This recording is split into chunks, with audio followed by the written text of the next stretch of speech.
So what is, bro, your main issue regarding the 130 million allocation to the Indian community mentioned in the latest budget? Okay, so if you've seen my video, and I think everybody Yes, did, yeah. right? A lot of Indians basically have problems with the allocation. The Indians yet again got a symbolic allocation. What was it? It was about 100 million Mitra. It's a 30 million and soft loan. 30 million soft loan to Suthan.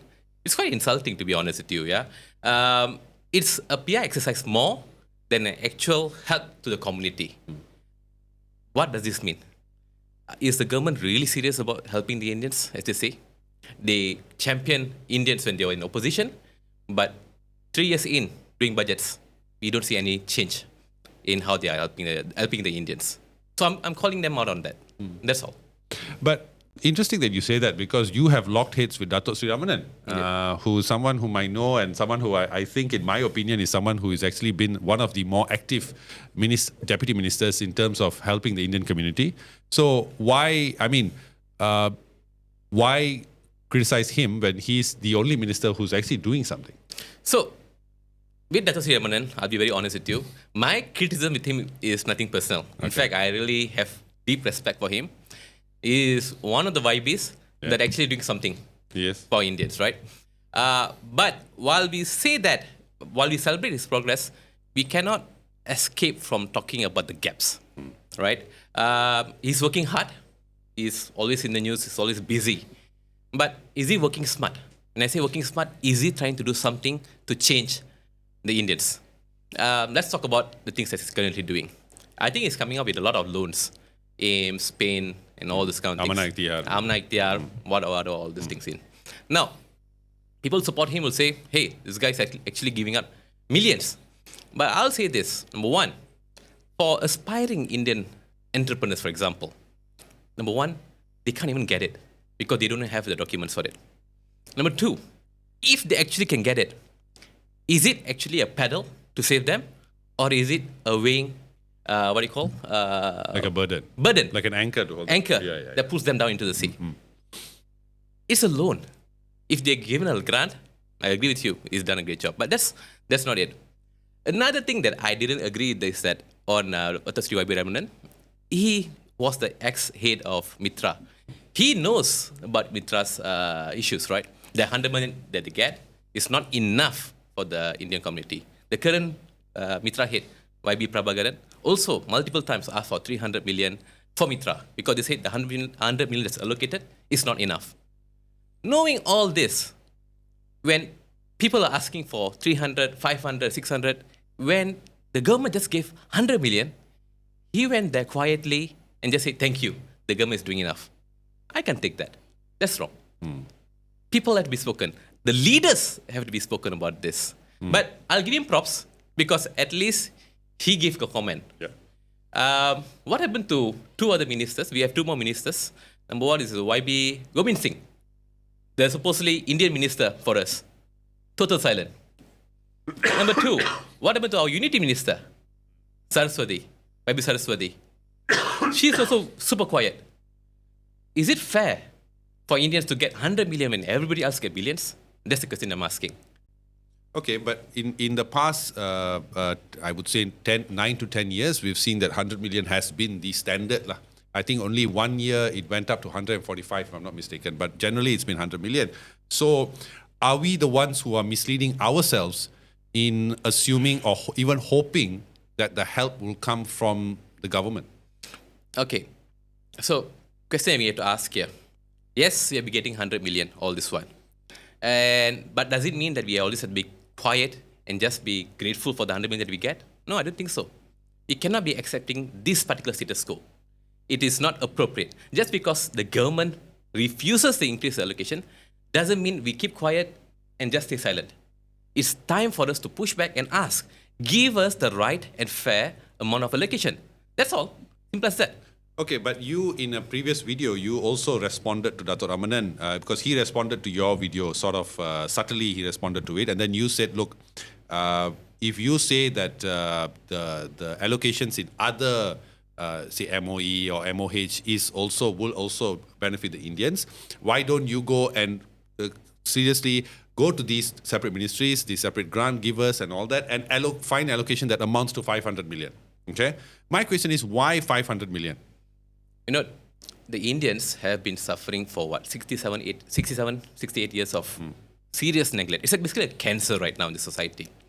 And from my discussions with many people, from my readings as well, with economists, with NGOs, with leaders, they say, even with ex-ministers as well, they say Indians require at least about 2 billion to 3 billion to basically uplift the government, to uplift the Indians. Now, if we are serious about uplifting Indians, then we have to think in that size of an ambition, right? We need 2 billions or 3 billions.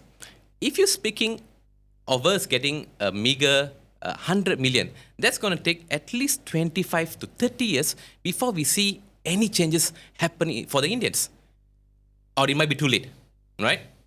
But if we get 500 million, which I think is possible, because Dr. Sri Najib gave us 1B prior to Amasa and everything. So I'm just asking half of that for Indians, which I think is very, very fair. I think we can get it done. So we don't need token Deepavali allowance. We don't need food basket. We don't need any of this. If they do us right, don't treat us like second-class citizens. Give us a fair allocations, develop us, and put us in the front as everyone else. That's all. Okay, so then I want to get your input. Since you are the opposition and, there have been murmuring, of course, PN is vying to take over Putrajaya in the coming GE16. Mm-hmm. How would you, as the Indian component party in PN, use the 500 million that you have requested for the betterment of the Indian community? Of course, this is personal to me. Of this course, is not coming from PN or MIPP. I do have an idea. First, 200 million. I think we have to be spent on education. We have to upgrade our Tamil schools. Most of our Tamil schools still look like Rumah Panjang from 1950s, man. So, upgrade the Tamil schools. Offer scholarships for our students. Improve our preschool up to tertiary pathway. We need this for Indian students. Fund STEM initiatives. And develop and retrain our teachers. Some of our teachers need retraining for them to be more helpful for our students. Next, 150 million. Grant this to our entrepreneurs. Give this in the type of grants and business incubators, and see how they can tap in to Malaysia becoming the next big data center hub. So get our people to go into this industry, train them, give them grants, incentivize them to create jobs for other Indians as well. Next one is healthcare. A lot of Indians are sick, especially in rural area. They don't have support, they don't have insurance. So establish clinics, establish support systems, see how we can even help those who are already sick and needy to get the help, for example, dialysis and whatnot. Next one is basically on social and culture. I think we should put about 50 million for this. Idea is temples. We have a lot of temples. But temples now only act as place that we go and just pray. But can it be also a community center where, we can integrate cultural and heritage program?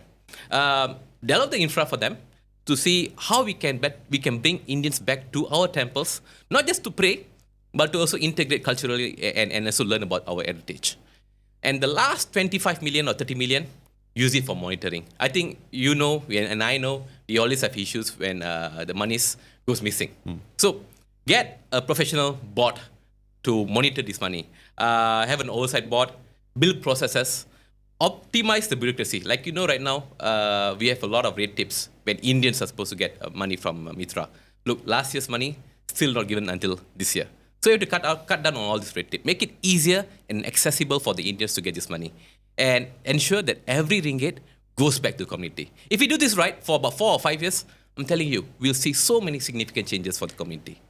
Okay, I agree with what you're saying, but I just want to bring up another counter argument here. Mm-hmm. If we look at the allocations given out to, say, for example, for the Bumiputra community, in this case, the Malays, I think it was 2 billion. 2 billion was given out, right? But one thing that is not been mentioned by any of the politicians or any of the leaders is that the Malay community have agencies to handle the Malay community in every level. Okay, mm-hmm. Like whether it's kids or young adults, entrepreneurs, at different phases. We look at Mara, for example. They are a long-standing agency that has been there, that has been doing the work for the Malay community and entrepreneurs. All right, but Indians, the problem here, what I have maybe an issue with asking for why I don't think the 100 million is such a bad thing is for this. Is because we don't have such agencies. If you look at Mitra, a lot of their programs are welfare based. Right? Now, if you look at the Malaysian Indian blueprint that you have even asked to basically use that Reintroduce. In that blueprint, it's mentioned that the two key problems with the Indian community is number one, children in the B40 community, 45% of them have limited access to preschool. Okay, so meaning that when they go into the schooling system, they are at a disadvantage. They cannot read, they cannot speak the English or Malay, so they are at a disadvantage, right? The second thing is mentioned in the blueprint is that over 90% of Indian businesses in Malaysia are micro enterprises. Okay. That means we are not even in the SME sector.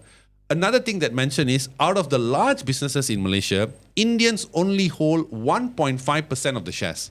So the problem in our community is that we do not have job makers. We do not have a proper channel to prepare our children for the next level of education.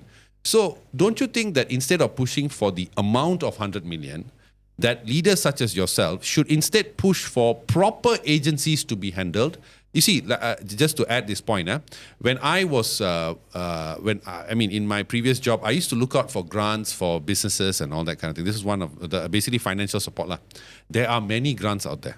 Not only for race, like if you look at Cradle, if you look at all these, there are grants that is for a lot and you can apply. It's not that difficult. But the issue here is that these grants are utilized predominantly by non-Indian businesses. I've even spoken to someone from Tekon who have said the Spumi, is it Spumi, the one, the Indian one? Year after year, it's never fully utilized. Amanah Saham, never fully utilized. So is the fault that we don't have the right attitude? And before that, don't you think we should have proper agencies to say, okay, this agency, your job is to ensure that local Indian businesses find export opportunities for them. Something like Matre, right? Or even collaborate with Matre. Another agency should be, okay, your job is to ensure that the education, the KPIs of the education of the Indian students is so here. Shouldn't that be the approach? Then maybe we can get more allocation. I agree with you. What you say is correct and real. There is allocations. Many Indians are not taking it up. Yeah. But I wouldn't say it's because we are lazy or because we do not want this. It's just that it's inaccessible for most of us. Like for example, for Mara, like you said just now, they are in every single state, in every single daerah and whatnot. Is Mitra like that? No. Mitra are currently just centered in Putrajaya. Recently, they started to build up coordinators in different states, which I really commend, which is a good thing. So hopefully, down the road, we'll see more of our programs, which are of course under Mitra and of course which are under agencies as well, go down to people, which I really hope will then bring in talented individuals to forward to pick up these things. We need better communications, and that has to come from agencies or people who are currently controlling these agencies.